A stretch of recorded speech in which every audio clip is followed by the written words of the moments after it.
Hey guys, what's up? GreenMachineSam back with another video, and today we have another Bears Reacts video. Now, I know these have been coming out pretty sparingly. I know content on the channel has just been pretty not great right now.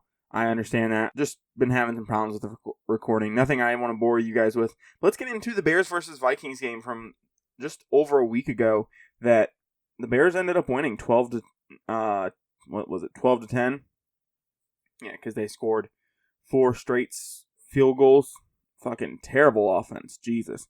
And that's the first thing I'm going to talk about, is just the offense was a serious letdown. And it seems like we never have both units going at the same time. It's always either the defense playing well or the offense playing well. It's never both. It just never, at least it never feels like that, right? It never feels like both units are particularly doing great or even playing well enough.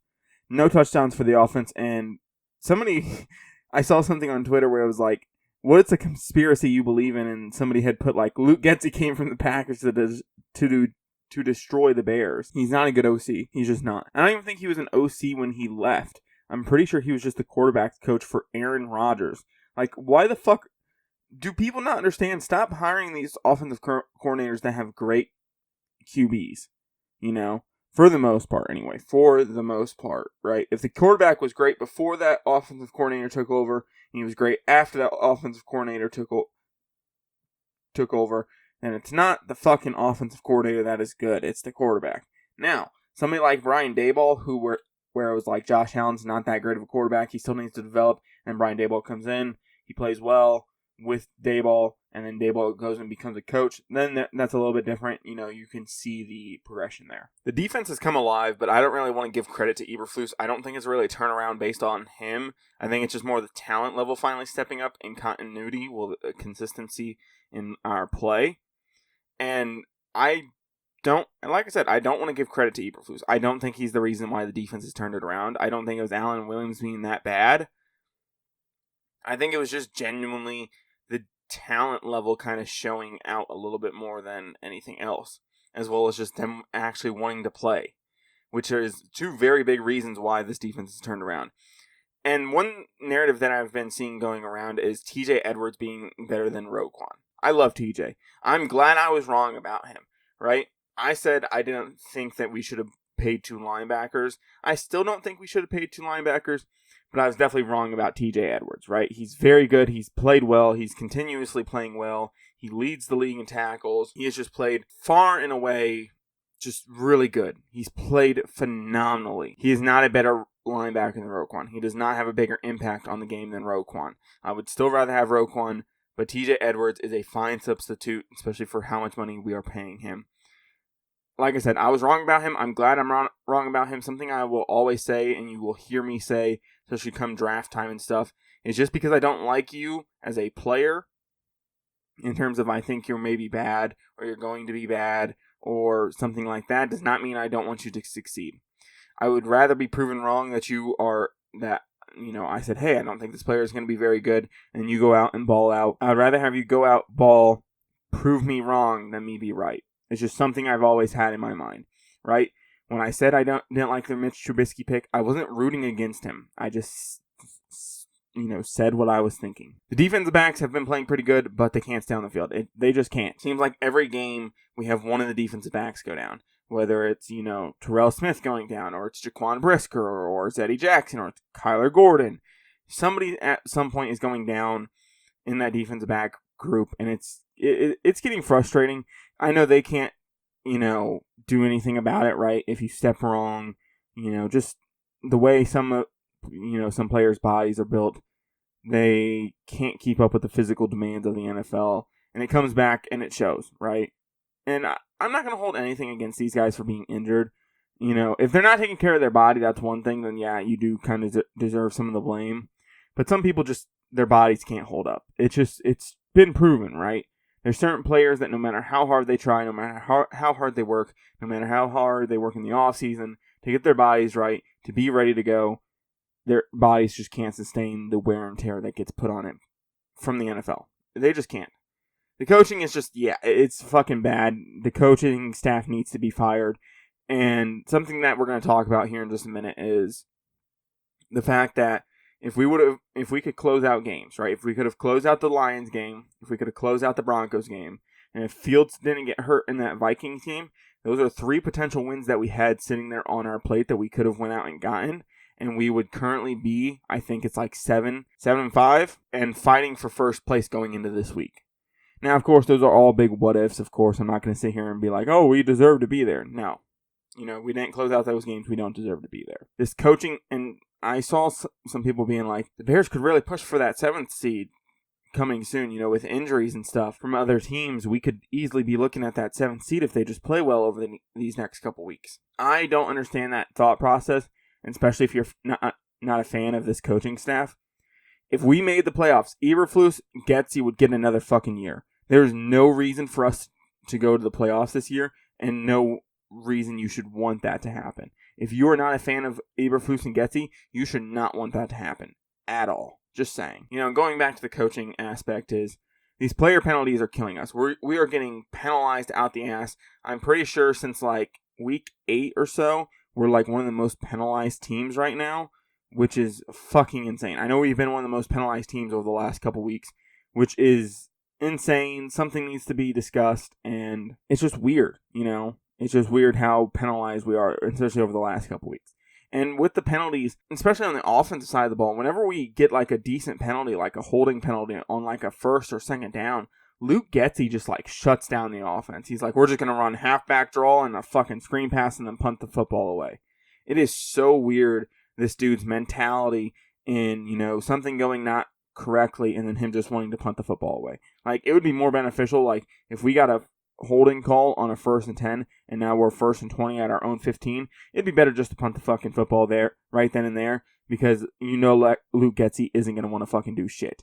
It's really annoying.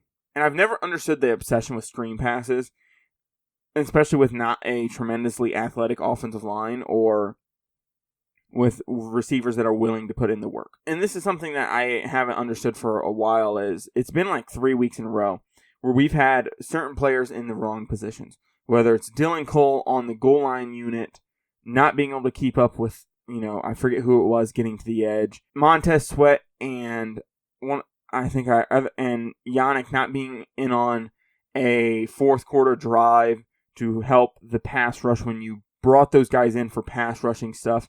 I understand liking, DeMarcus Walker and Rasheem Green for run stopping, but you have Montez Sweat, you have Yannick Ngakoue. Let them fucking pass rush. You don't have them out there.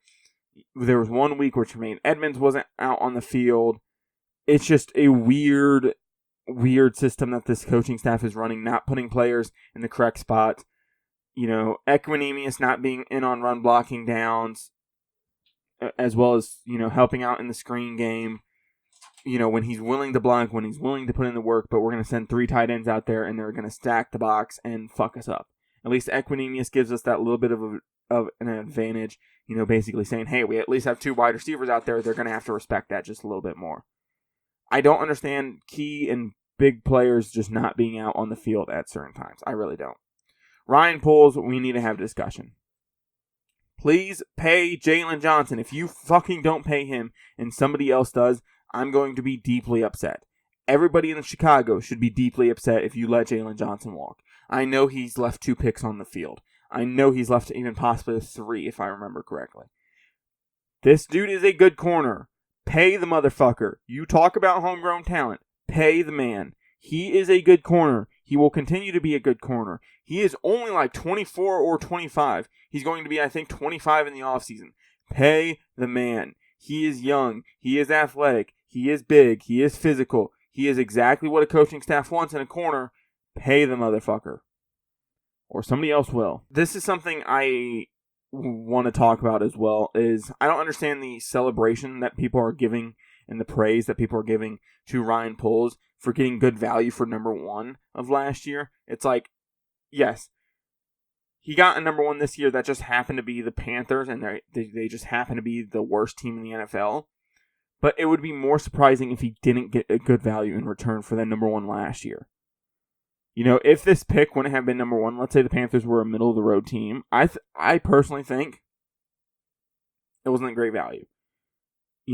Going into a draft class where Bryce Young is number 1 and a can't-miss prospect, and you fucking trade away and don't get 3 number 1s is kind of crazy. And if we get the number 1 this year and you decide Caleb Williams isn't the guy, you better make sure you get 3 number 1s. I don't understand the praise of people going, oh yeah, he did so well. Dog, it's the number 1 pick. People are going to overpay. People are going to give you what you want. It's not surprising that he went out and got good value. I'm going to give Ryan Pace a little shout out here. Some of his best draft picks were right before he got fired. He gave us Cole Kmet. He gave us Jalen Johnson. Both 2 picks that I didn't really understand at the time, but ended up working out, as well as Justin Fields. So thank you, Ryan Pace. You did a good job before you left. Too bad you weren't able to see those out, but you still deserve to be fired. Just saying. Looking forward, we do have the Lions. We are going against the Lions for the second time. I think this one is in Chicago this time, so it is going to be cold out. You know, it's a December game. I would love for us to get back on track of when the Bears playing in Chicago in December, teams struggle because of the wind, because of the cold. I hope to see some of that. We haven't been that team since like 2015 where we went in December. It just hasn't been a factor.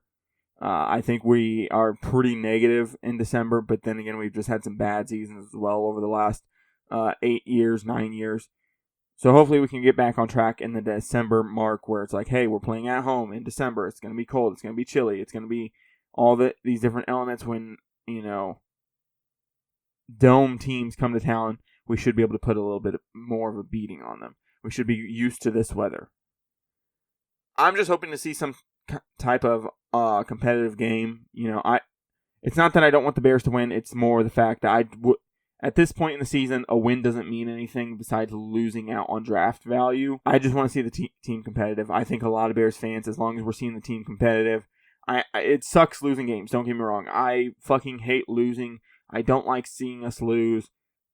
But at this point in the season, where we're at with the draft, with our record, a loss isn't bad as long as we look competitive, as long as we're putting up a good fight, as long as we're seeing development out of these players. I think a lot more people are willing to accept it, right?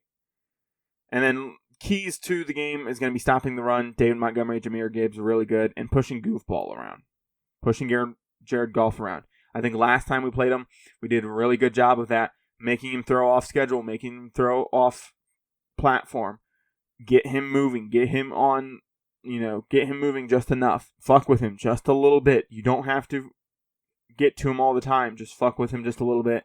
Get him off his game. And like I said before, it's crazy that if you went back to it, even just the two games that we had a lead in the fourth quarter with a high probability of winning in both the Broncos and in the Lions game, we could be 6-6 right now and competing for the 7th seed.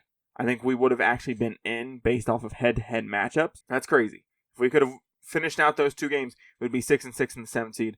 Now, do I think this team could go very far in the playoffs? I don't think so. I think the juggernauts at the top, which would be the Eagles, 49ers, and Cowboys, I think they'd easily beat us.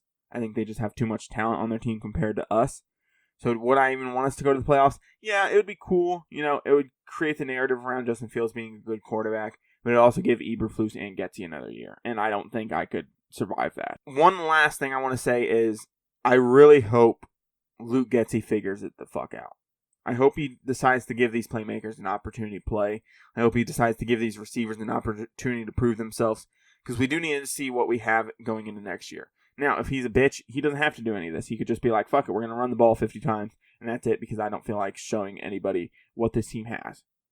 I hope and pray that the playmakers get a chance at succeeding on this team and in this league. But that being said, guys, if you guys enjoyed this video or any of the videos like this here on my channel, I'd appreciate it if you guys stick around and subscribe, like, comment, all that fun stuff down below. I'll be back with more videos like this. I should have the earlier week Bears video coming out as well, or it should already be out, as well as some Titans videos hopefully coming out as well. But that being said, guys, I'm out. Peace.